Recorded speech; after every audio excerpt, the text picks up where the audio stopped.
Okay. Okay, so as we said, it's wonderful to have Ben Richards with us here in the Parliamentary Prayer Group this morning. We meet each Tuesday here just to pray for our members of Parliament and other related issues. And this morning we have our special speaker with this morning, which is Ben Richards, and he's going to be addressing this very important subject of climate change. So Ben, it's lovely to have you with us. We really appreciate you coming in and giving us the time. And so I'll hand over to you now. Thank you. Thank you very much, Mike. And it's great to be with you. Great to have some worship. I'm coming to you from central London, although I seem to have been up in Glasgow quite a few times in the last year as I've been getting ready to do stuff in COP26. I work with Youth with a Mission. Have done for 22 years, mainly in cross-cultural work, and have found out that God answers prayer. let's have that as a basic starting point, and indeed that he needs us to pray, as it were, or he certainly wants to engage with us and lead us on how to pray. So I'm going to share screen now, if I can go there, and that is the logo that the UK government has used for COP26. So just to be clear, COP is nothing. COP does not mean climate anything. It means Conference of Parties. That's the UN for you. They have lots of confusing labels for things, and it's the 26th of this series of COPs in the climate side of things. That's where it's going to be held. It just so happens that Glasgow has the biggest exhibition space in the UK, and I understand that was why Glasgow was chosen. I also understand that the UK government didn't tell Glasgow until they announced it. So how about that for a great bit of United Kingdomness? Anyway, that's the struggles, one of the many that we have.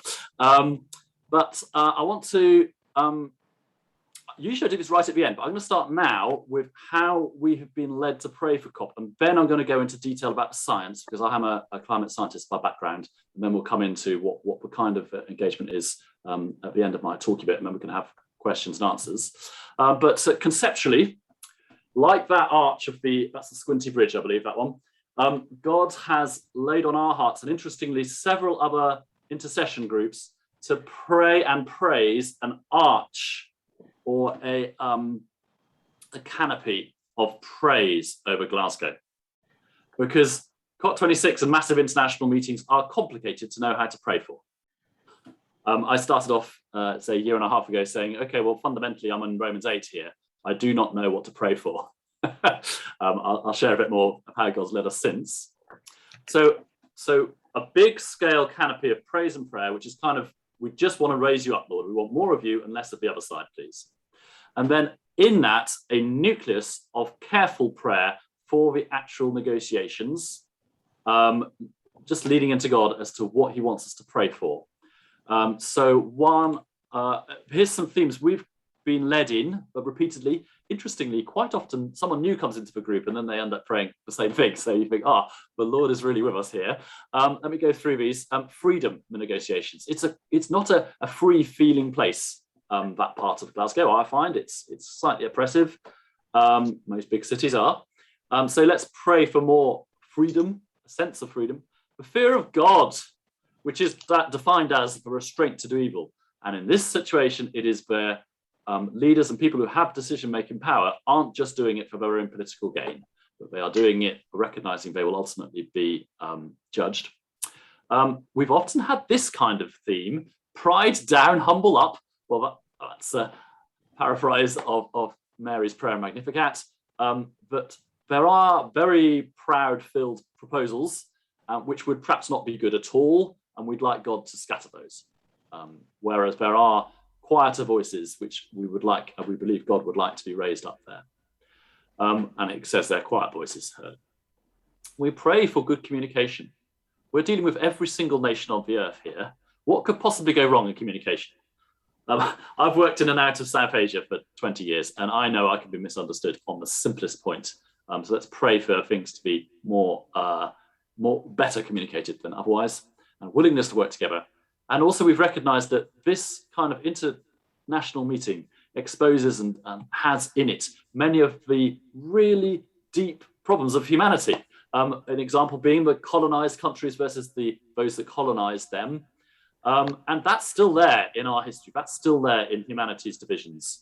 And I just mentioned England, Scotland as one of those, but there are so many. And I feel like we should pray into that, and maybe God can bring elements of reconciliation, or at least go around some of the problems.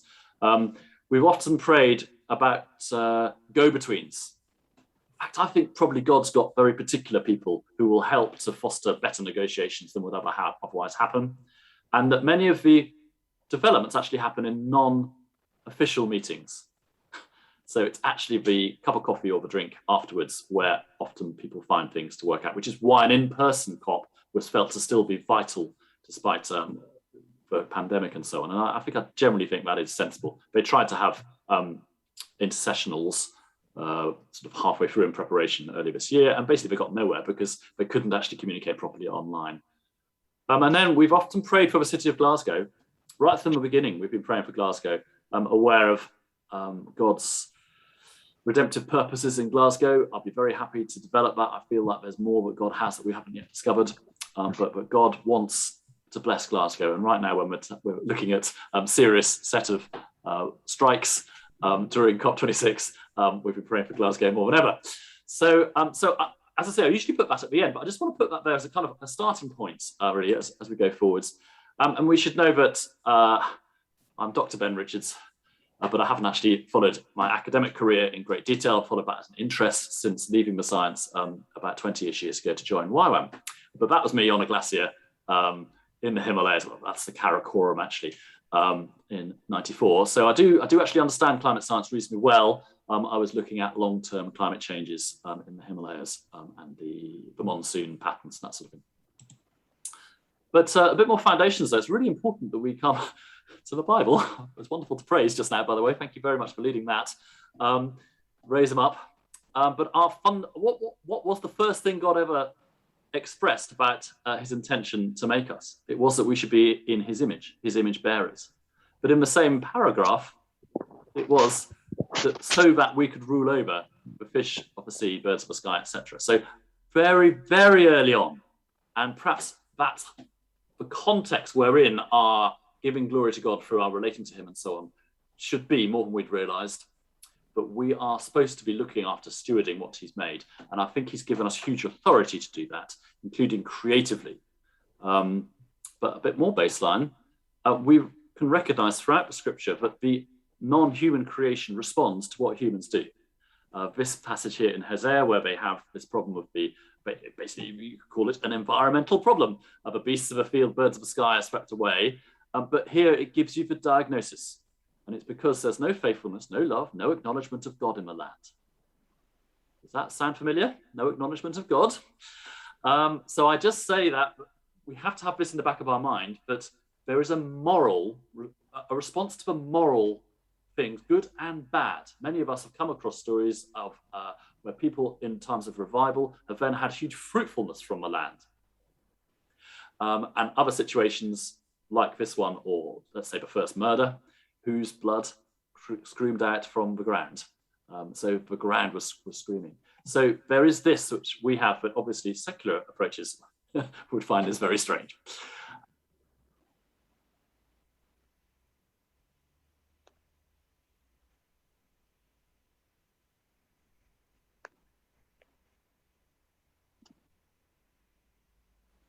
Partly because we're not fundamentally starting a new treaty or a new agreement, whereas Paris was a new agreement.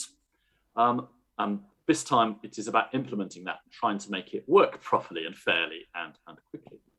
But just to picture, that's why there's going to be so much disruption in Glasgow, is so many people, so many leaders coming, and the security will be intense. I understand it's the biggest deployment of police in the UK's history. Now then, I'm moving on to the climate science now. And there are some quite extreme kind of statements that have come out over the last few years. I can think of Extinction Rebellion's demand that we should be at net zero by 5 years' time. and things like that. However, there are other quite extreme statements that come from non-extreme people. And as we come to this, wanting to be people that understand the times, I think it's wise just to look at these. So David Attenborough, who is a pretty non-political kind of animal over the years, but he has said just before the G7 earlier this summer that the decisions we make this decade, particularly the decisions made by the most economically advanced nations, are the most important in human history. That is an extraordinarily strong statement. He would be ridiculed, sensibly, in some points of history. Next one, the former chief scientist. Again, he is a political animal. He knows how to play his politics, but was prepared to launch this kind of statement earlier this year. We have to act quickly. What we do in the next 3 to 4 years, I believe, will determine the future of humanity. So we are in a situation where there are predictions and suggestions out there which are pretty strong. What I want to do in the next few minutes is explore that from a science point of view, hopefully being your independent observer, as it were, because I'm obviously a strong believer and believe in God's purposes in the nations over generations. But I also think that many people haven't managed to sort of synthesize what they're hearing about the science. I'll try and put it together even in just a few minutes here. And in England, we have GCSEs. That's the sort of thing you get at GCSEs. I think they're not high as ever. What do you have in Scotland? Anyway, but the level, the national exams at age 16, that's the sort of level you'd have in science, where effectively the greenhouse effect is something which God gave us in creation. You don't find that in schools usually. He gave us in creation a careful blanket of carbon dioxide to keep us warm. If we didn't have it, we'd be sub-zero. Of course, we probably wouldn't actually be flourishing at all. So he's established a certain amount of carbon dioxide in the atmosphere to keep enough heat in, and then to lose a bit more. And this is a graph of the last 10,000 years. That's since the end of the last ice age, since decent amounts of glaciers disappeared from Scotland, for example, 10,000 years ago. So it's been a fairly level amount of carbon dioxide in the atmosphere. And then in the last few years, it's absolutely rocketed. It's gone up by about 50%. We know really for sure that most of that's come from burning fossil fuels. We know that because of isotopic measurements. It's not a question. And the science behind carbon dioxide in trapping heat was first done in pre-Victorian times. So it's a really basic bit of science. And you hear people say, yes, but the climate has changed many times. It changes naturally. Well, it does. Absolutely does. That's what climate scientists look at. And you can have fun with films like this. But let's have a look at how it's changed, let's say, over the last 800,000 years. Apologies if you think the Earth is young, fair enough, bless you. But I just have to go into the science angle of it. So these are a series of warm and cool periods. So they've been ice ages and then non-ice ages called interglacials. And we've had about 20 of them in the last 2.6 million years. But right now, it's gone right up. So this was the carbon dioxide concentration in the world. You can get that from ice cores, by the way. The bubbles of air are there in ice cores. So generally, when you have a high amount of carbon dioxide, you have warmer temperatures. And when you have a smaller amount of carbon dioxide, in say the 200s, you have big ice sheets. So we probably know that Scotland had a very big ice sheet over it, actually joined up to Norway, say 20,000 years ago. Now this graph here has come out of the IPCC report. That's the UN synthesis of all science. So they basically read 14,000 papers so that you don't have to, and then produce a 4,000-page document. But I can pull out the most useful sort of summaries. And this helps us imagine what it would have been like if we didn't have the extra carbon dioxide in the atmosphere.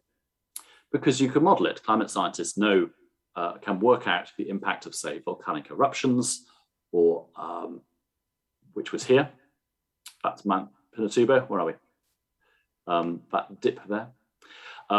Or when the sun gets slightly stronger, slightly weaker, it does have cycles.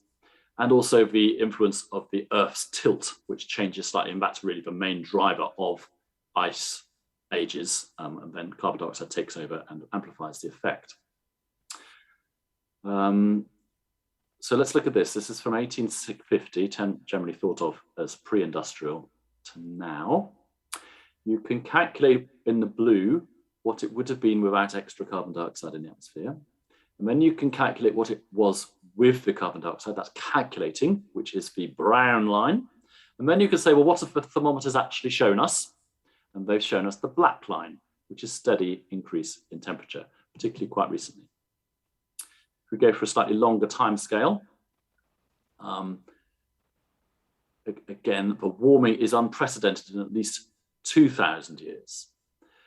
It is actually the rate of warming which most of us are concerned about, because we have had such changes in the past in earlier times compared to this graph, but the rate is very, very rapid compared to anything which has naturally happened for a really long time. I occasionally have a longer talk about upstream and downstream. So we try to put the effects as downstream when we look at what the fundamental causes are, which are worldviews and so on. But I think it's worth saying we don't always recognize just how reliant we are on a stable climate, but we have had a very stable climate. So Edinburgh, I think this was this July, wasn't it? Just a few months ago. And the leader of the council said something at that point. He said, no city in the world could have coped with that amount of rain. Well, he's not right. There are plenty of cities which are used to very intense rain and have built the drainage system appropriately. Edinburgh is used to a certain amount of rain. Its drainage system couldn't cope that time because this was an unusual level of rain. That brings me to the whole thought about adaptation. We will be adapting how we have arranged our society because things are changing.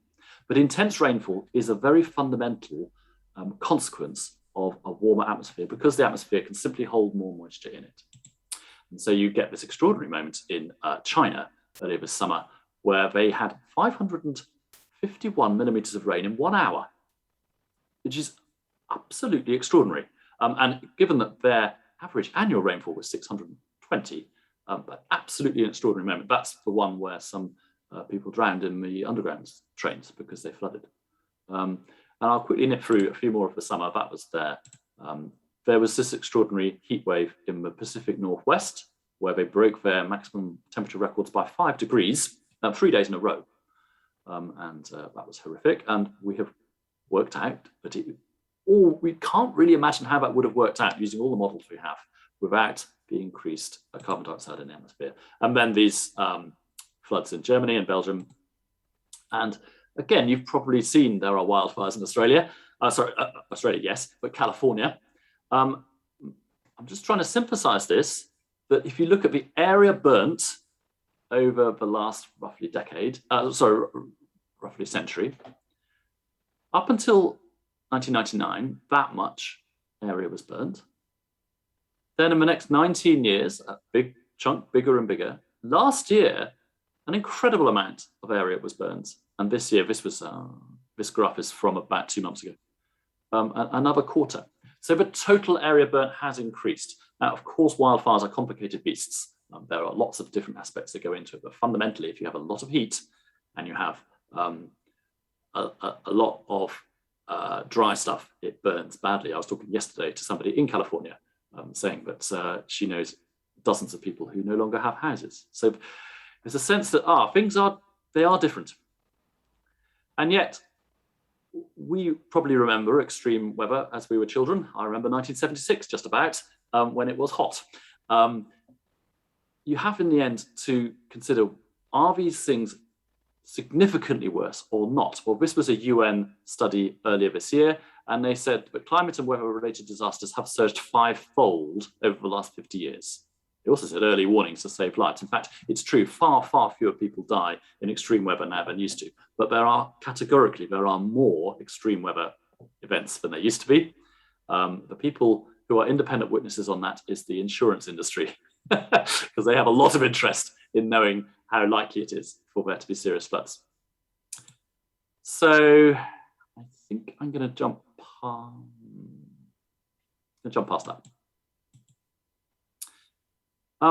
And the extreme kind of comments from David Attenborough and others are really not just about heavy flooding or big wildfires. They're about what we call tipping points. So I'll just zoom in on this because obviously it's a complicated graphic. But there are parts of the system that God built, but in which we flourish, which if you push it too far, will sort of break, will get into another state. That's why you can have ice ages. So I'll go through a couple of these. The Amazon. When I was a child, we were taught these are the lungs of the world. This is producing oxygen, etc. We're now at a stage where the high temperatures are meaning it emits more carbon dioxide than it consumes. And so we're right at the edge of being, of where it will probably change to being savanna. This is a completely different situation. Greenland, it's a wonderful, huge ice sheet, 3 kilometers thick, I think. It's only there because it's there. So just think technically, we know that if you go up a Munro, which, by the way, I love doing, it's colder, you get more snow high up. Well, it's 3 kilometers thick, therefore you get a lot of snow on the top of it. If it were to disappear, it wouldn't reform at the moment because you would get rainfall there. And we're at a stage where it is melting faster than at any point in recent measured history. And it could run away to collapse, and therefore we'd have a lot of sea level rise. So you might also be aware of permafrost in the North Siberia and Canada, which is melting rapidly and releasing more gases. There are other things like the possibility of the Gulf Stream shutting down or doing something very different from what it is at the moment. So these are all things maybe you've heard about. I'm just trying to bring them together and say, these are actually there. These could happen. And I think it's on the basis of these things that we say warnings from David Attenborough and so on aren't to be dismissed. I think they are, we should consider them and say, right, God, if this is actually the physical reality that's going on, it's a bit like, you know, if our country had been invaded last year, we would say, okay, we have been invaded. Now, God, what's the response? And just another way to help imagine what we are now in the middle of. I like this quote, although it's first not done by John Holdren, who advised Obama. It was actually done by a colleague of mine in climate science. We basically have 3 choices: mitigation, which is the reduction of emissions, so reducing warming; adaptation, so that's like changing your drainage system; and suffering. We're going to do some of each. The question is what the mix is going to be. And the more mitigation we do, the less adaptation will be required, and the less suffering there will be. So that's why there is this emphasis on let's try rapidly to reduce emissions. I'm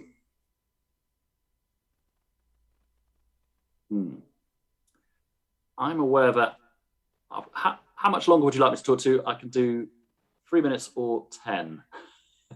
Fiona or Mike.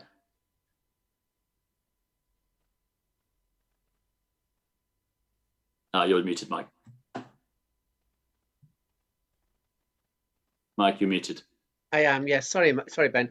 Yes, if we have maybe about another 5 minutes or so, and then we could ask 1 or 2 questions, because I know some folks would like to do that.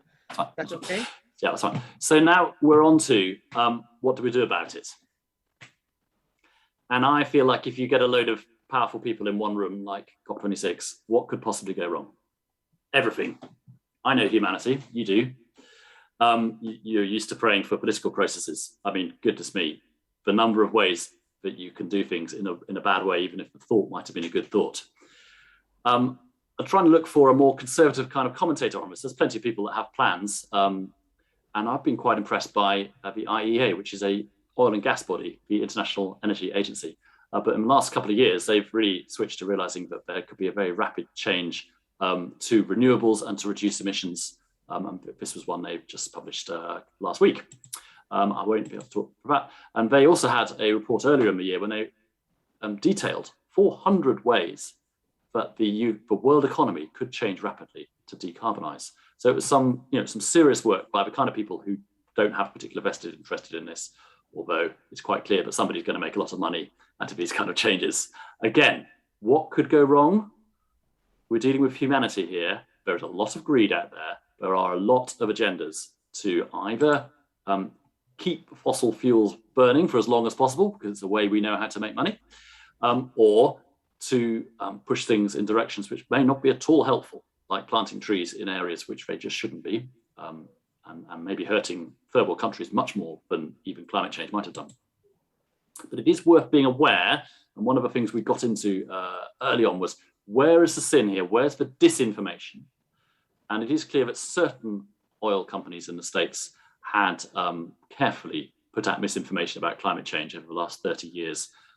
That news article from about a year ago, carefully researched, is one I think is worth looking at, because I think they have managed to delay impact and keep making profits when they could probably have made profits in another way.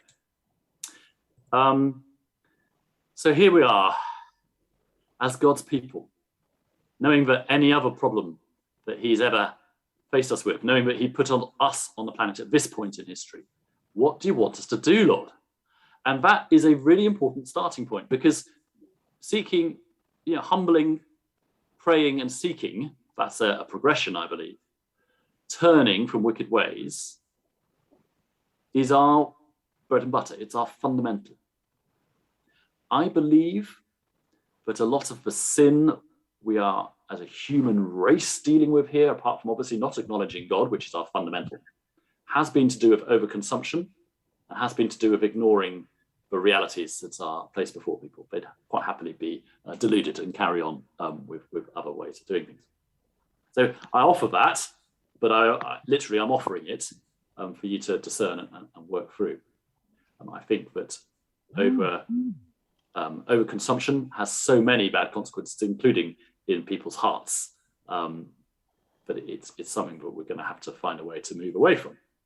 And if we have God as our king, we no longer need the new kitchen, perhaps, although we might. But you know what I mean?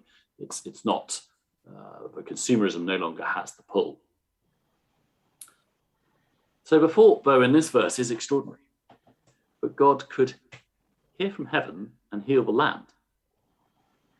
That the land itself could respond in ways which we as scientists couldn't yet work out. That, like the blood crying out from the land, like that passage in Hosea, God could heal things. So there's an extra aspect we know of, or can imagine, which our secular others wouldn't. So I'm going to leave that with you now. I hope I haven't totally bamboozled you with the science. Someone once said I should learn how to explain it without graphs, but honestly, graphs are science. It's difficult. And I also just want to say again, I believe God has a way through this. I believe God has ways that would redeem and fix some of it. I don't know if he would fix all of it. We live in a hope of the renewed heaven and renewed earth. But I also believe it is our responsibilities to be doing some things in the direction of cleaning up our act. And climate change and COP bring so many threads of human fallenness together that we would be absolutely right to be considering that this is an important thing to pray for. Not putting much confidence in humanity or political process, but aware that there really is a problem here, and we can't, maybe we don't like some of the proposed solutions. I don't like some of the proposed solutions. Some of the proposed solutions are stupid. But I do believe that we should have a process towards mitigation, adaptation, and helping with suffering. And that we as believers should be a part of that and helping there to be less wrong and more good through our prayers. If I just boil it down to the most simple sense of your will be done on earth like it's done in heaven. So thank you very much. Okay. Okay, if we can come back to our full screen then, Ben, thank you. Yes, there's obviously a lot there. And in the essence of how we are to pray into the situation. I mean, you said there, Ben, about some things are pretty stupid relating to the remedies. I mean, some people say, of course, the resources that we have, like the oil and the gas, which are now almost trying to be ignored, are things that were put by God for the resources for ourselves. But as you mentioned, and I thought about greed, greed kind of exploits. And so therefore, we're in the danger of cooking out the baby with the bathwater. That would be my kind of understanding of things. And so people are going to plunge into economic misery, whereas even now, most people are not going to put the gas on because they're terrified of using gas. So we're going to an extreme which is maybe based on fear. I don't know if you'd like to comment on that, and if anyone has just Yes, a question. Mhm. I think on proposed solutions and steps away. Firstly, thank God for oil, coal, and gas. We all live a much better life than if we hadn't had the Industrial Revolution, etc. I think the time for using them to the level we are at the moment is coming to a close because we now know they do more damage than we thought. I also understand from that IEA report that many of the energy changes would be beneficial in the medium term, perhaps not immediately, where it would be cheaper electricity, there'd be more flexibility in industry, and lots of changes actually have co-benefits. Meaning, for example, moving to electric cars, which is not a simple thing, but I live in a city which has very serious pollution levels. It presumably has impacted my children's physical development. And I'd be happy to not do what we've done for years and years and drive fossil fueled cars around for all the complexities still of electric cars. So I think also that many of the early proposed solutions or steps to help mitigate emissions were really proposed by quite left-wing thinkers. And I've often been grabbed by quite left-wing thinkers. And it's a bit frustrating, really. But I actually think that many of the steps that we will end up taking will be market-based ones and will be made by people who know how to make lots of money out of it. But I'm hoping that those will be, on balance, good, because they could be. But as always, the actual details of how you do something is as important as what you do. Okay, has anyone got a question they'd just like to ask? Now we've just got a few minutes to do that before we. I've got a question, Mike. Okay, Steve. Good morning, Ben, and thanks so much for coming on. I suppose it's two questions. The extreme, what can we do as individuals?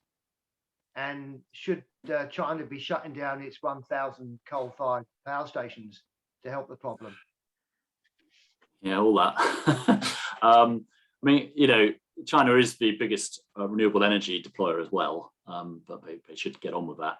And of course, they are building things that we consume. If only we'd managed to keep more industry in this country, perhaps.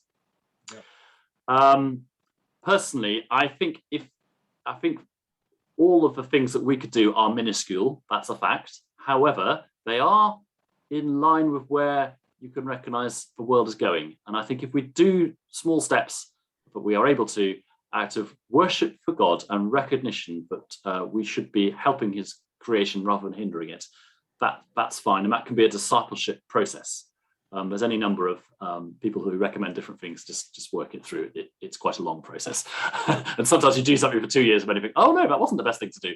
But treat it lightly and do what you can do. That's what I say. Okay, can I just interrupt at the moment? What we're going to do now, just going to stop the recording. For those of you who will be watching this on the recording, we're just going to stop that now. But thank you for looking in, and you'll be able to get a copy of this later. So the recording is now